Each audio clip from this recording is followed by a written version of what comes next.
In this guide, we are going over everything that you need to know to start Bridger Western. This is the ultimate beginner's guide. Before we do get into this guide, make sure to like the video and subscribe to the channel with all notifications on. It really does help with the channel, and it lets us know that you want more content like this. We'd greatly appreciate it. And if at any point throughout this guide you did have any questions, ask them down in the comment section below, and we could help you out further. I'm going to be doing my best to reply to every single comment down there. Now, starting off on the main screen, actually, you have your ability to create your character. When you create your character, make sure, of course, and of course this doesn't really matter as much, that you do choose an outlaw specifically. You do not want to choose the in-law. Choose an outlaw, hit continue, and then of course from this section right here, you're going to want to pick the red corner. This is close to the docks, which allows you to make a ton of money right at the start because you're going to be able to fish there. So of course, once you do spawn in and you just hit play to do so, just make your way straight over to the docks, buy a fishing rod and bait, and start fishing ASAP. This is going to allow you to make a ton of money fast.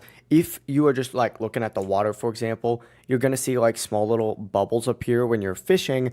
That's going to be where you're going to want to be fishing at. Just click them when they get stronger to catch the fish, and then sell everything for gold and XP and repeat. After a while, you can upgrade your horse. Better horses cost a lot, but they are worth it because they increase your time to travel significantly. And then to actually like manage your talents, for example, you need to go to the witch in the swamp specifically. She lets you swap talents using gold and roll as well. It's super convenient. And you can unlock stands by fishing arrow shards or just finding corpse parts. And corpse parts show up with global messages and beams, but other players will also compete for them, so just keep that in mind.